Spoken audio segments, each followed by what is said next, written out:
వైజాగ్లో 99 పైసలకే భూములు ఇవ్వడం కానీ, లేదా మీరు చెప్పినట్టు వేల కోట్ల రాయితీలు ఇవ్వడం కానీ, ఇదంతా ఎందుకు చేస్తుంది? ప్రభుత్వం ఏమో రాష్ట్రానికి పెట్టుబడులు తేవడం కోసం చేస్తూ ఉంటుంది, కానీ దీని వెనక ఏమైనా స్కామ్ ఉందా, గోల్మాల్ ఉందా?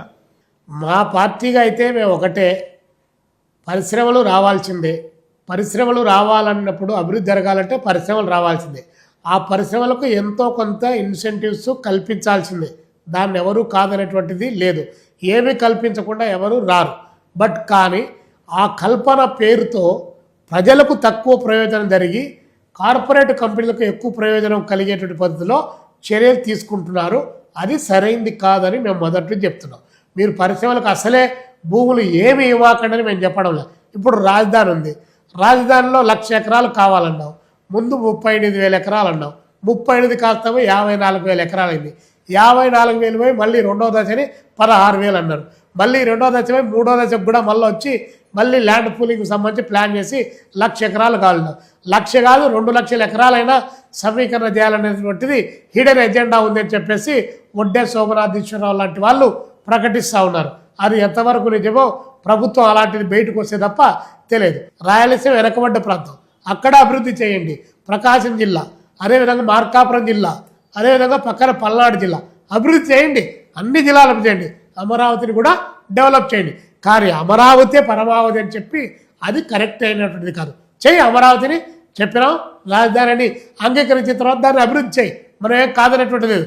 బట్ కానీ దానికోసం 2,00,000 కోట్ల రూపాయలు వడ్డీల రూపంలో తీసుకొని వచ్చి డాలర్స్ రూపంలో మొత్తం దాన్ని తీర్చేటప్పటికీ అది ఏ 10 లక్షల కోట్లు అయిపోయి అందరూ భరించి దాన్ని చేయాలంటే అంటే అమరావతికి అసలు ₹1 కూడా ఖర్చు అవ్వదు, అది మొత్తం సెల్ఫ్ ఫైనాన్స్ ఆ సిటీగా మేము కడుతున్నామని చెప్తున్నారు కదా సార్. మరి 47,000 కోట్ల రూపాయలు అప్పెట్టి తెచ్చిరి సెల్ఫ్ ఫైనాన్స్ చెప్తారులేండి. చెప్పేదానికి ఏముంది, అట్లా చెప్పకపోతే ప్రజలు అంగీకరించారు కాబట్టి చెప్తారు. చెప్పేటివన్నీ నిజాలనుకుంటే ఎట్లా? రాజధాని కావాలి, రాజధాని లేకపోవడం అనేది కరెక్ట్ కాదు. రాజధాని ఉండాల్సిందే, రాజధాని నిర్మాణం జరగాలి. ఆ నిర్మాణం ఏ స్థాయిలో జరగాలి, ఏం అవసరం ఉందో దాని మేరకు ఉండి మనకు మన దగ్గర ఆదాయం పెరిగింది అనుకోండి, దాని పరిధిని పెంచండి. ఆదాయం పెరిగితే దాని పరిధిని పెంచండి. ఆదాయం లేదు, అప్పు తెస్తున్నాం. అప్పు తెచ్చేటప్పుడు జాగ్రత్తగా మనము చెయ్యాలి. అది ఎంత అవసరమో అంతవరకే ఉండాలి.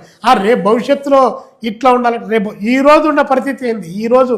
ఈరోజు బతకడానికి ఇబ్బందికరంగా ఉందంటే రేపు పుట్టబోయే బిడ్డకు చూద్దామంటే ఎట్లా సాధ్యమవుతుంది? ముందు ఇది బతికితే కదా రేపు పుట్టించే బిడ్డ అయినా.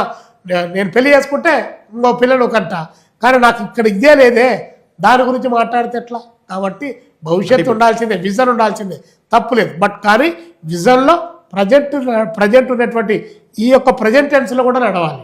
అంటే రెండో విడత మూడో విడత ల్యాండ్ పూలింగ్ కానీ చేయకపోతే, ఈ 1,00,000 ఎకరాలు అదనంగా మళ్ళీ తీసుకోకపోతే నేను చేయాలనుకున్నటువంటి అభివృద్ధి చేయలేని ఇది అమరావతి మున్సిపాలిటీ అయిపోద్ది. నేను గతంలో హైదరాబాద్ ప్రపంచ స్థాయి రాజధాని నేనే కట్టాను, సో మళ్ళీ ఇప్పుడు అలాంటిది కట్టాలంటే ఈ రెండో విడత మూడో విడత ల్యాండ్ పూలింగ్ చేయాలని చంద్రబాబు చెప్తున్నారు.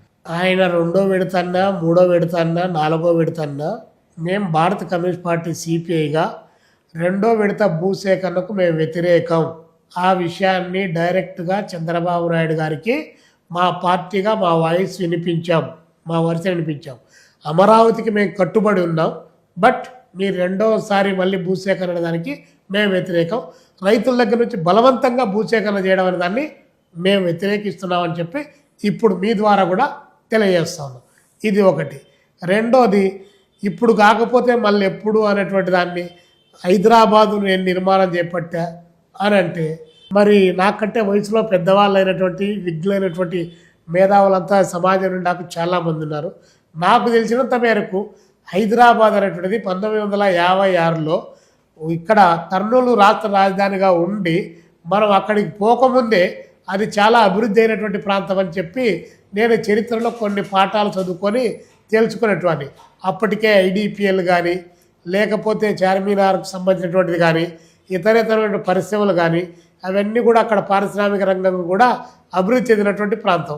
పైగా ఇంకా అనేక రకాలైన హైదరాబాదులో ఎవరు దాన్ని డెవలప్ చేయాల్సినటువంటి అవసరం లేదు. దాని ప్రకారం ఆ సిటీకి ఉన్నటువంటి అంటాం, దానికి ఉన్నటువంటి సరౌండింగ్స్ను బట్టి దానికి connectivity, flight connectivity, train connectivity, ఇతర పక్కన ఉన్నటువంటి జిల్లాలతో కూడినటువంటి కనెక్టివిటీ, ఇతర వ్యాపార కేంద్రాలతో ఉన్నటువంటి కనెక్టివిటీ అనేటువంటిది అన్నిటికీ మధ్యలో హైదరాబాద్ ఉంది.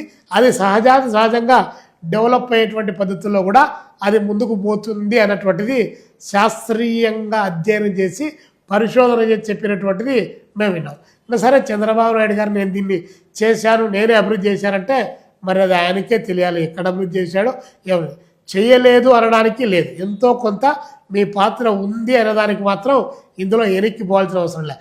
బట్ కానీ మీరు ఇప్పుడు చెప్పకూడదు కానీ టీవీలలో చెప్పినవి మీరు చెప్పినవన్నీ ఇక్కడ మేము నిజమే అనడానికి మనసు అంగీకరించడం లేదు.